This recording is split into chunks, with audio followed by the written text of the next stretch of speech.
హరే కృష్ణ. వినిపిస్తుంది కదా ప్రభు? క్లియర్గా వినిపిస్తుంది ప్రభుజీ. Okay okay okay.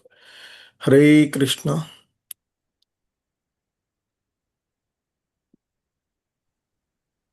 ఓం నమో భగవతే వాసుదేవాయ. ఓం నమో భగవతే వాసుదేవాయ. ఓం నమో భగవతే వాసుదేవాయ. ఓం నమో భగవతే వాసుదేవాయ. ఓం నమో భగవతే వాసుదేవాయ. ఓం నమో భగవతే వాసుదేవాయ. నారాయణం నమస్కృత్య నరం చైవ నరోత్తమం. నారాయణం నమస్కృత్య నరోత్తమం. దేవీం సరస్వతిం వ్యాసం తతో జయముదీరయేత్.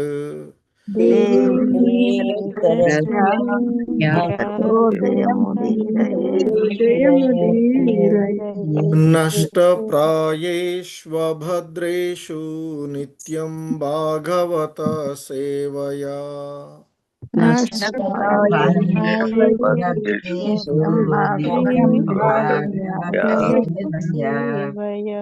భగవతి ఉత్తమ శ్లోకే భక్తిర్భవతి నైష్టికీ.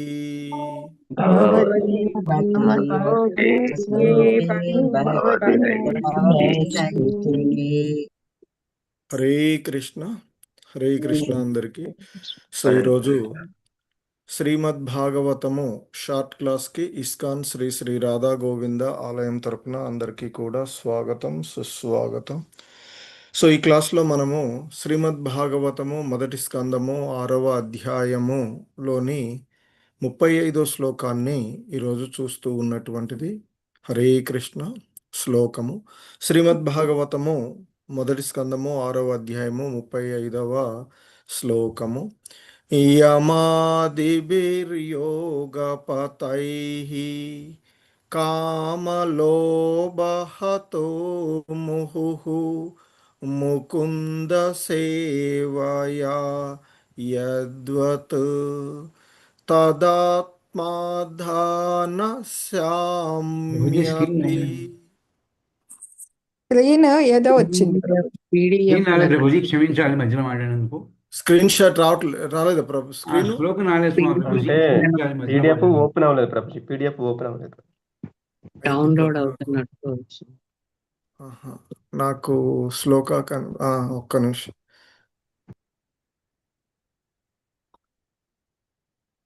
మీకు శ్లోక రాలేదైతే కనపడుతుంది. పీడిఎఫ్ ఓపెన్ అవ్వలేదు. పీడిఎఫ్ అని కనపడుతుంది. ఇప్పుడు మాతాజీ షేరింగ్ అవుతుంది ప్రభు. ఓకే హరే కృష్ణ. నాకు ఈ సిస్టమ్ మారింది వేరే దాంట్లో. ఓకే హరే కృష్ణ. నాకు కనిపించింది అది వచ్చింది అనుకున్నాను. ఓకే హరే కృష్ణ. సో శ్లోకము మనకి ఇది మొదటి స్కందంలోని 6వ అధ్యాయంలోని ఈ శ్లోకం దేవర్షి నారదుల వారు వ్యాసుల వారితో చెప్తూ ఉన్నటువంటి అంశాలలో ఒకటైనటువంటి ఈ శ్లోకం. సో ఆయన చెప్తూ ఉన్నారు, యమాదిభిర్యోగపతై కామలోభహతో ముహుః ముకుంద సేవయా యద్వత్ తతాత్మాధానస్యామ్యతి. సో యోగ విధానము ఇంద్రియ నిరోధ అభ్యాసముచే కోరిక కామముల వలన కలిగడి కలతల నుండి మనుజుడు ఉపశమనము పొందగలుగుట సత్యమే అయినను ఆత్మకు సంతృప్తిని కలిగించుటకు అది ఏమాత్రము సరిపోదు. ఏలయన అట్టి సంతృప్తి అనున్నది ముకుందుని భక్తియుత సేవ ద్వారానే లభించగలదు. అంటూ ఈ నారదుల వారు తన శిష్యుడైనటువంటి వ్యాసుల వారితో చెప్తూ ఉన్నటువంటి అంశాలను ఈ శ్లోకంలో మనం చూస్తూ ఉన్నటువంటిది. ముఖ్యంగా ఆయన ఆ భక్తి యోగము యొక్క మహిమను తెలియచేస్తూ చెప్పినటువంటి అతి ముఖ్యమైనటువంటి శ్లోకాలలో ఒక శ్లోకంగా ఈ శ్లోకము పరిగణించబడుతూ ఉంది. ఆయన అదే చెప్తున్నారు. యమ ఆదిభిహి, యమ నియమ మొదలైనటువంటి ఆత్మ నిగ్రహము కోసం ఉపయోగించేటువంటి యోగ విధానాలు అనేటువంటి యమ ఆదిభిహి అని చెప్తున్నారు.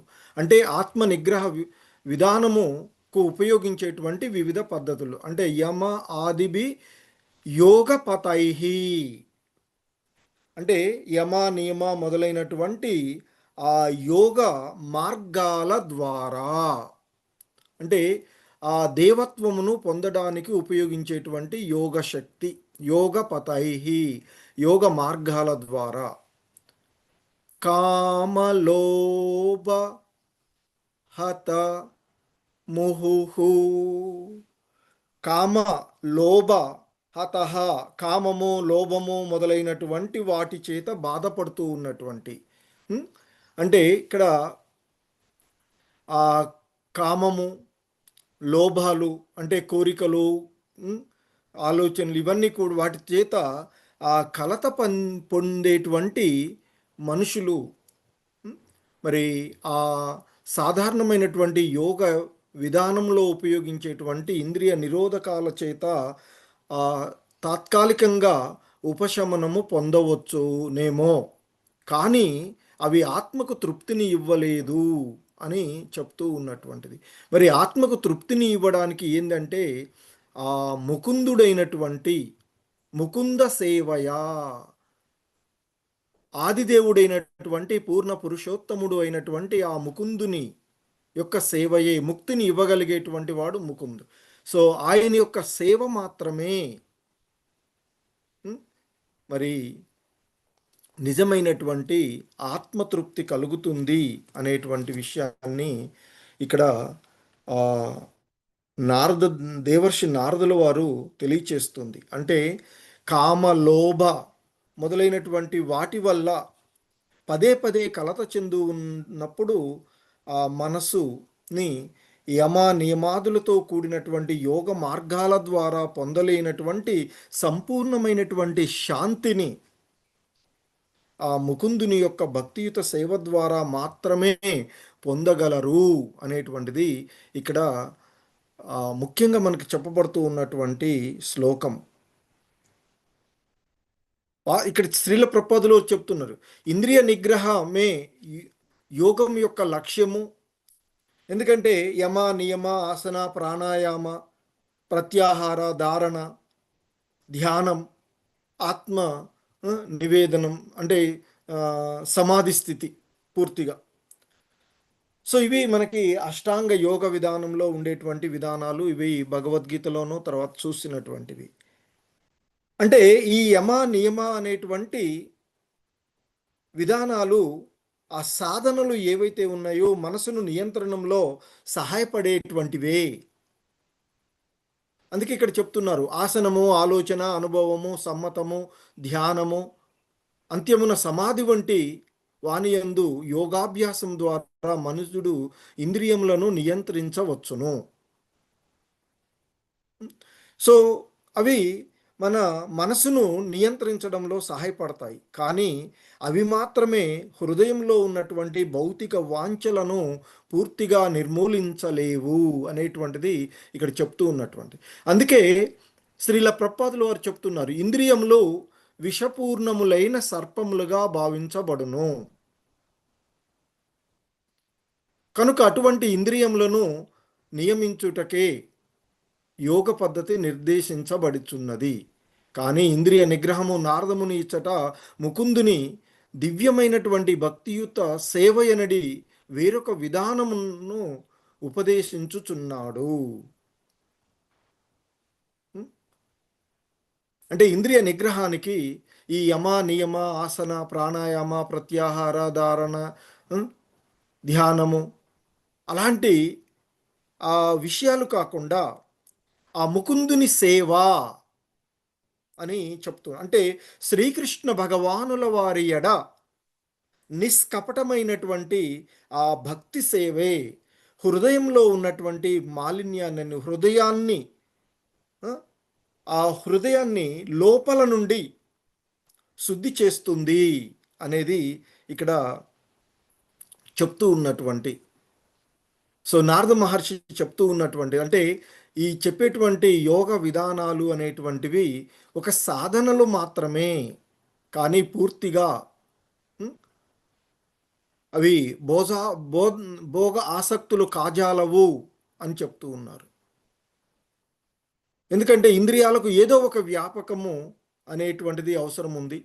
వాటిని కృత్రిమంగా అణుచుట ఏమాత్రమో సాధ్యం కాదు అనేటువంటి చెప్తున్నారు. ఎందుకంటే భోగానుభవమునకు ఏమాత్రము అవకాశం లభించినా, అందుకే భగవద్గీతలో చెప్తారు, మనసును ఆ ఏ ఒక్క ఇంద్రియం పైన ఆసక్తిని దానికి అనుమతించినా అది ఆ సముద్రంలో నడిచేటువంటి పడవను, మార్గము నుండి నడిచేటువంటి పడవను సుడిగాలి ఏ విధంగా అయితే మార్గం నుండి పక్కకు నెట్టివేస్తుందో ఆ విధంగానే నెట్టివేస్తుంది అనేటువంటిది కూడా మనకి భగవద్గీతలో చెప్తారు. సో కాబట్టి ఆ ముకుందుని సేవలో ఇంద్రియముల ఆధ్యాత్మికంగా నెలకొని ఉండుట వలన అవి ఎప్పుడు కూడా భోగాసక్తులు కాజాలవు. సో కాబట్టి వాటికి ఏదో ఒక వ్యాపకం అవసరము. కనుక ఇంద్రియాలన్నిటినీ కూడా భగవంతుని యొక్క సేవలో వినియోగించాలి అని చెప్తున్నారు. అందుకే శ్రవణ కీర్తనాదులు చెవులను ఆ భగవంతుని యొక్క దివ్య లీలలను, గుణాలను, రూపాన్ని చూడడానికి కళ్ళను, సో ఇలాగా ఆ ఇంద్రియాలను రాజా అంబరీషుడు ఏదే విధంగా అయితే తన ఇంద్రియాలన్నింటినీ కూడా భగవత్ సేవలోనే ఉపయోగించుకున్నాడో ఆ మాదిరిగా ఇంద్రియాలను భగవంతుని యొక్క సేవలో ఆ ముకుందుని శ్రీకృష్ణ భగవానుని వారి యొక్క నిష్కపట భక్తి యుక్త సేవలో వినియోగించినట్లయితే ఆ హృదయాన్ని లోపల నుండి శుభ్ర చేస్తుంది. అందుకే నిరంతరము నామస్మరణ చేస్తూ ఉండాలి అని చెప్తూ ఉంది మనకి ఇస్కాన్లో. సో నిరంతర నామస్మరణ చేయడం వల్ల అది ఆ హృదయ మాలిన్యాన్ని, ఎందుకంటే ఈ కలియుగంలో మనకు వేరే మార్గాలు ఏవి కూడా లేవు. సో ఇక్కడ కూడా నారదుల వారు చెప్తున్నట్లుగా ఇంకా ఏ విధమైనటువంటి యోగ విధానాలు కానీ అవన్నీ ఒక ఆ మనసును నియంత్రించుకోవడానికి ఒక రకమైన సాధనాలే అయినప్పటికీ కూడా అవేవి కూడా పూర్తిగా హృదయ మాలిన్యాన్ని, భౌతిక మాలిన్యాలన్నింటినీ కూడా తొలగించలేనటువంటివే. అవి పూర్తిగా తొలగిపోవాలంటే ముకుందుని యొక్క భక్తియుత సేవ తప్ప అన్య మార్గము లేదు అని చెప్తుంది. సో ఈ కలియుగంలో మనకు చెప్పబడుతుంది కూడా హరినామ సంకీర్తనం తప్ప వేరొక మార్గం లేదు, హరేర్నామైవ కేవలం అంటూ చెప్తూ ఉన్నటువంటిది. సో కాబట్టి మనం ఎన్నెన్నో జన్మల నుంచి ఏర్పరచుకున్నటువంటి ఆ హృదయ మాలిన్యం, సో ఎందుకంటే ఇక్కడ భక్తి అనేది కేవలము మనసును అణచడం కాదు. ఆ భక్తి అనేటువంటిది దానికి ఉన్నటువంటి కోరికలను భగవంతుని వైపుకు మళ్లించడము.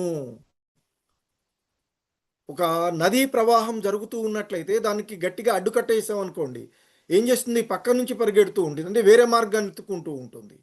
సో కనుక దానిని కొంత అణిచి దాన్ని వేరే మార్గంలోకి మనమే కాలువలతో తీసేసినట్లయితే సంపూర్ణంగా మంచిగా ఉపయోగించుకోవచ్చు కాలువల ద్వారా. సో కనుక మరి ఆ నిరంతర ప్రవాహాన్ని మనము ఒక సరి అయినటువంటి మార్గంలో ఆ ముకుందుని యొక్క సేవలో వినియోగించుకోవాలి అని చెప్తూ ఉన్నారు. అందుకే భక్తికి తప్ప అన్య మార్గం లేదు అని చెప్తున్నారు. సో భక్తి అనేది కేవలము మనసును అణచడమే కాకుండా దానికి ఉన్నటువంటి ఆ కోరికలు ఏవైతే ఉన్నాయో ఆ కోరికలని భగవంతుని యొక్క సేవ వైపుకు మళ్ళిస్తుంది. దీనికి పర్ఫెక్ట్ ఉదాహరణగా రాజా అంబరీష్ని మనం చెప్పుకుంటూ ఉంటాం. కనుకనే భక్తి యోగము ఇతర పద్ధతులకన్నింటికంటే కూడా ఫలితాన్ని సులభంగా ప్రసాదిస్తుంది. అందుకే భగవద్గీత చెప్తారు కదా, వివిధ మార్గాలు ఉన్నప్పటికీ కూడా అడుగుతాడు కదా అర్జునుడు, నీ యొక్క నిరాకార సాకార వాదులలో ఎవరు శ్రేష్ఠులు అంటూ భగవద్గీతలో అడిగితే చాలా స్పష్టంగా చెప్పినటువంటిది భక్తియుత సేవ ద్వారా మాత్రమే నన్ను చేరుకోవడం సులభమవుతుంది అర్జున అంటూ చెప్పినటువంటిది. సో కాబట్టి అందుకే మనకి చరిత్రలో కూడా ఎన్నో ఉదాహరణలు ఉన్నాయి. భక్తి కాకుండా యోగ విధానాలను ఎంతో నిష్టగా పాటించినటువంటి వాళ్ళు కూడా, ఎందుకంటే ఈ భోగానుభవం అనేది ఏమాత్రం అవకాశం లభించినా అవి నిద్ర అంటే పడుకున్నటువంటి సర్పాలు లాంటివి, బుసకొడుతూ ఎప్పుడు అవకాశం కోసం ఎదురు చూస్తూ ఉంటాయి. సో వెంటనే అవకాశం లభించినప్పుడు వెంటనే లేచి దాని యొక్క ఈ స్థితిలో నిలవగోరటానికి ప్రయత్నం చేస్తూ ఉంటాయి. కనుకనే విశ్వామిత్రుడు కూడా మేనక సౌందర్యమునకు మోహితుడైనటువంటి సందర్భాన్ని మనకు చెప్తూ ఉన్నారు. కానీ మరి అదే అంత నియమ నిష్టలు కాకుండా మామూలు భక్తిలో నిమగ్నమైనటువంటి శ్రీల హరిదాస ఠాకూర్ వారు మాయాదేవి ఎంతగో అలంకరించుకొని ఎంతో సౌందర్యంగా తయారై వచ్చి ఆయనను ఎంత ప్రయత్నం చేసినప్పటికీ కూడా ఆయన భక్తి మార్గము నుంచి చలించలేకపోయినటువంటిది ఇక్కడ ఉదాహరణగా శ్రీల ప్రభుపాదులు వారు చెప్తూ ఉన్నారు. సో కనుకనే మనకి ఈ శ్లోకం ముఖ్యంగా చైతన్య మహాప్రభులు వారు తెలియచేసినట్లుగా హరినామ సంకీర్తనం మే ముఖ్యంగా ఇలాగూ శ్రీల ప్రభుపాదుల వారు కూడా నామాచార్యులు అయినటువంటి శ్రీల హరిదాస ఠాకూర్ని కోట్ చేసినటువంటి సో హరినామ సంకీర్తనానికి ఇది ఒక ఆచరణాత్మకమైనటువంటి శ్లోక రూపము అని చెప్తారు ఈ శ్లోకాన్ని. సో కాబట్టి శ్రీకృష్ణ భగవానుల వారి యొక్క ఆ ముకుందుని యొక్క భక్తియుత సేవ లేనిదే యోగ పద్ధతి కానీ శుష్కమైనటువంటి తాత్విక చింతనలు కానీ విజయవంతం కాలేవు అని చెప్తారు. కామ్యకర్మలు యోగము తాత్విక కల్పనలతో కొద్దిగానైనా మిళితం గాని శుద్ధమైనటువంటి భక్తియుత సేవయే ఎటువంటి అనుబంధాలతో మిళితం కానటువంటి, అంటే కామ్యకర్మలు కానీ యోగము తాత్విక కల్పనలు ఏవి కూడా మిళితం కాని శుద్ధమైనటువంటి భక్తియుత ముకుందుని యొక్క భక్తియుత సేవయే ఆత్మానుభూతిని పొందడానికి అతి ముఖ్యమైనటువంటి విధానమై ఉన్నది అనేటువంటిది ఇక్కడ దేవర్షి నారదుల వారి ద్వారా వ్యాసుల వారికి చెప్పబడుతూ ఉన్నటువంటి అంశం.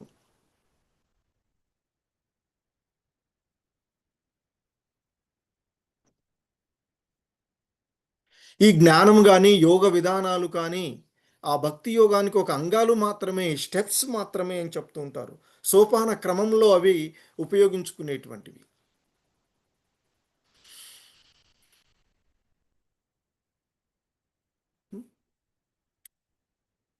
కాబట్టి ఆ దివ్యమైనటువంటి భక్తియుత సేవ ఏదైనా ఒక అనుబంధంతో మిళితమైనట్లయితే అది ఏమాత్రమో ఆధ్యాత్మికం కానేరదు అంటూ చెప్తున్నారు. అదే మిశ్రమ భక్తి అవుతుంది అని చెప్తారు. భక్తి చేస్తూ మనం ఏదైనా భగవంతుడిని ఆశ్రయించి కోరుకున్నాం అనుకోండి, నాకు అది కావాలి నాకు ఇది కావాలి అనేటువంటి ఒక భావనతో.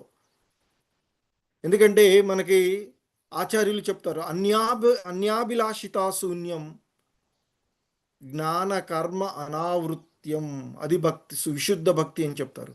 జ్ఞాన కర్మలు కానీ ఇలాంటి ఆసక్తి కానీ లేకుండా ఆ ముకుందుని పైన మనం ప్రదర్శించేటువంటి సేవయే, సేవాతత్వమే విశుద్ధ భక్తి అంటూ చెప్పబడుతూ ఉన్నటువంటిది.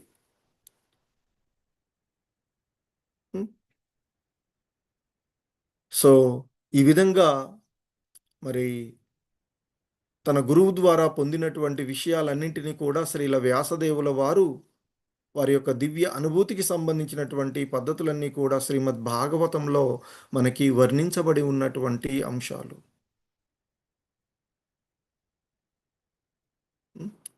హరే కృష్ణ. జగద్గురు శ్రీల ప్రభుపాద్ కీ జై. హరే కృష్ణ. ప్రభుజీస్, మాతాజీస్.